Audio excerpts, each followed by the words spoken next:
विद्यार्थियों, इस वीडियो में मैं आपके साथ मीराबाई के काव्य सौंदर्य पर बातचीत करूंगा।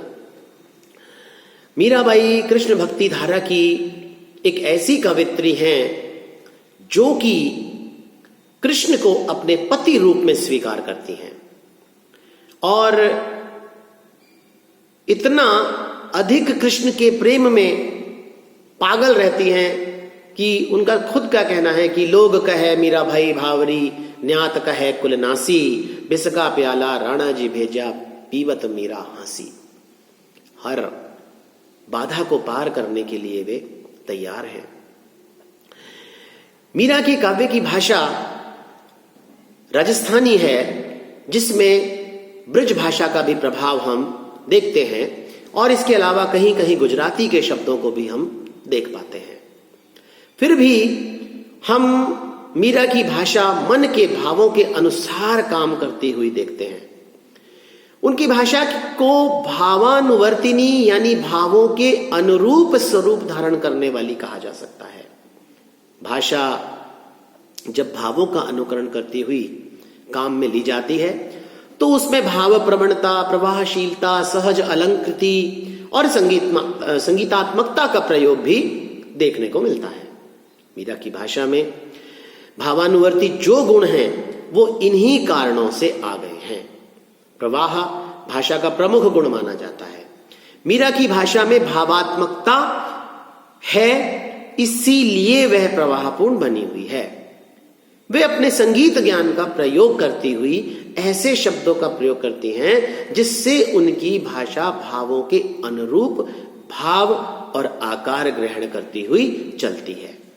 प्रवाहमयता के साथ साथ उनकी भाव प्रवणता भी भाषा की महत्वपूर्ण विशेषता है। काव्य में अनेक पदों में वे इस भाव प्रवणता को हमारे समक्ष रखती हैं। मैंने राम रतन धन पायो, बसत अमोलक दी मेरे सतगुरु, कृपा कर अपनायो, जन्म जन्म की पूंजी पाई जग में सबे खुबायो, खर्चे नहीं चोर न लेवे दिन रात बढ़त सवायो, पायोरी मैंने राम रतन धन पायो। यहां इन पंक्तियों में जो भाव प्रवणता मीरा के हृदय से हमारे तक पहुंच रही है वह अनुपम है। वे सरस शब्दावली का प्रयोग करती हैं और कृष्ण के सौंदर्य में, विरह वेदना के निवेदन में, वृंदावन की श्रेष्ठता बतलाने में सरस भाषा का प्रयोग करती हैं। इसीलिए उनकी भाषा भावानुवर्ती बनती चली गई है।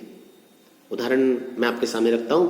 आली माने लागे वृंदावन नीको, आली माने लागे वृंदावन नीको, घर घर तुलसी ठाकुर पूजा दर्शन गोविंद जी को, निर्मल नीर बहत जमुना में, भोजन दूध दही को, रतन सिंहासन आपू विराजय, मुकुट धर्यो तुलसी को। इस प्रकार उनकी भाषा में तद्भव और देशज शब्दों का भी प्रयोग कहीं कहीं हम देख पाते हैं, कहीं कहीं क्या बल्कि बहुलता के साथ देख पाते हैं, और शब्दों का चयन और विचार भावों के अनुरूप करती हैं वे। रस व्यंजना की दृष्टि से यदि हम देखें तो कविता में शांत रस, करुण रस, वियोग श्रृंगार आदि दिखाई पड़ता है। वियोग श्रृंगार में उनकी लेखनी ज्यादा रमी है और सगुण भक्ति के पदों में शांत रस की सरलता भी हम देखते हैं। जैसे भजमन चरण कवल अविनाशी, जेताई दिसै धरणी गगन बिच तेताई सब उठ जासी।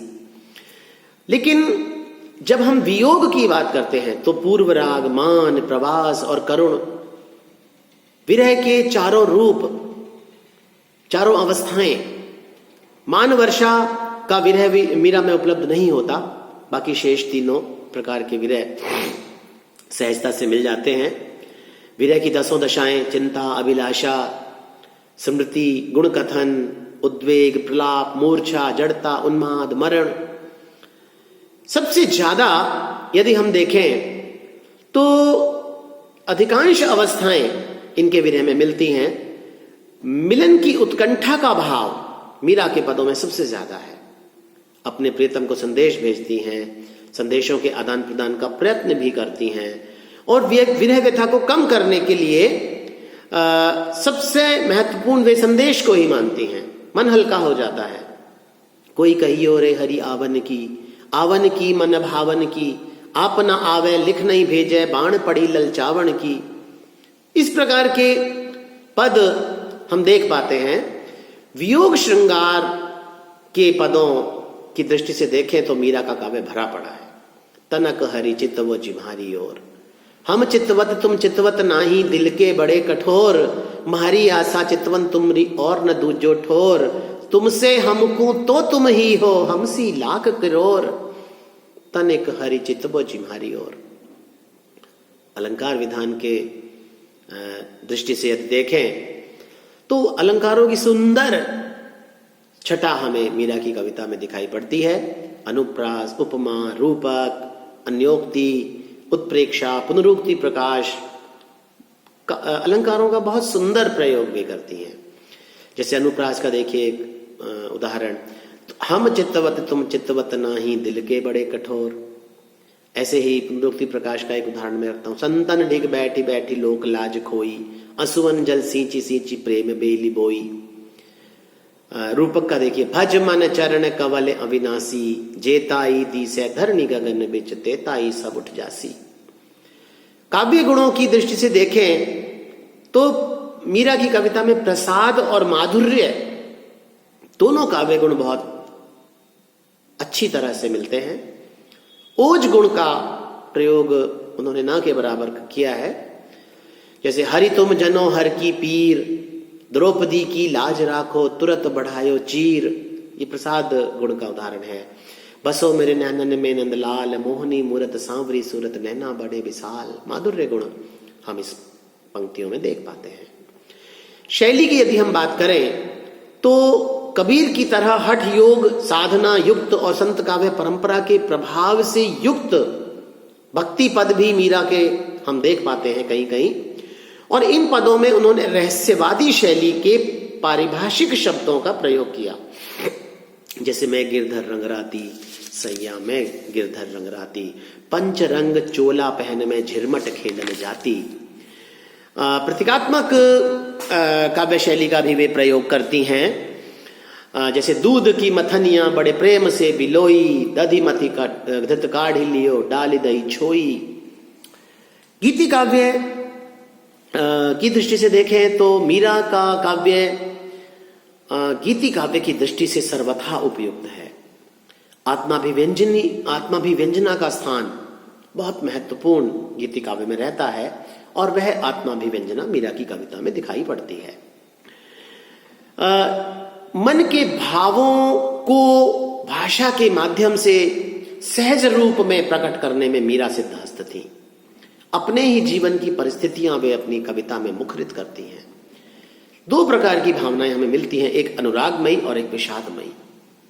कृष्ण के प्रति अटूट प्रेम, अपार अनुराग किसी भी सांसारिक बंधन को स्वीकार नहीं करता। विष का प्याला हंसते हंसते पी जाती हैं। भुजंग को अपने गले में माला के समान धारण कर लेती हैं। महलों का परित्याग करती हैं। साधु संतों की संगति अपनाती हैं और कृष्ण के प्रति प्रेम और समर्पण भाव में कहीं कोई कमी नहीं रखती। यहां तक कि अपने आराध्य के प्रति उनके मन में निरंतर प्रेम और आस्था का भाव बढ़ता ही जाता है। स्पष्ट रूप से घोषणा करती हैं कि मेरे तो गिरधर गोपाल दूसरो न कोई, जाके सिर मोर मुकुट मेरो पति सोई। इतनी क्रांतिकारी पंक्तियां किसी और कवित्री की कविता में दिखाई नहीं पड़ती। मीरा का हृदय सरल और निष्कपट था। प्रसाद गुण की प्रधानता उनकी कविता में हमें दिखाई पड़ती है। उनके गीतों में माधुर्यता दिखाई पड़ती है। अपने अनुराग और विषाद को मीरा ने सरलतम रूप में अभिव्यक्त किया है, लेकिन उसका प्रभाव बड़ा मानस स्पर्शी होता है। आलीरी मेरे नैनन बान पड़ी, चित्त चढ़ी मेरे माधुरी मूरत उर बिच आन अड़ी। कब की ठाड़ी पंथ निहारू अपने भवन खड़ी, कैसे प्राण पिया बिन राखूं जीवन मूल जड़ी। मीरा गिरधर हाथ बिकानी, लोग कहें बिगड़ी। अपने जीवन का समस्त चित्रण वे अपने काव्य में करती हैं। कृष्ण के अनुराग को, अनुराग विरह की छाया को विषादमय बनाकर प्रस्तुत करती हैं। उनके प्रेम के कारण संपूर्ण परिवार, संपूर्ण समाज उनका विरोधी हो गया और कहते हैं बिगड़ गई, पथभ्रष्ट हो गई। इसको कितने सरल और सीमित शब्दों में वे अभिव्यक्त करती हैं। उनके जीवन की विवशता, निरीहता बड़े सूक्ष्म ढंग से हमारे सामने रखती हैं। कोई संदेह नहीं कि अपने पदों में वे अपनी आप बीती का ही वर्णन करती हैं, फिर भी वो बातें किसी एक व्यक्ति तथा काल विशेष से संबंधित न होकर शाश्वत और सार्वकालिक बन जाती हैं। यही कारण है कि मीरा का प्रत्येक पाठक, उनका प्रत्येक श्रोता जब मीरा के गीतों को सुनता है तो उसे वो सब चीजें अपनी सी लगती हैं, और यही चीज मीरा के साथ अपना तादात्म्य स्थापित करने में सफल सिद्ध होती हैं। धन्यवाद।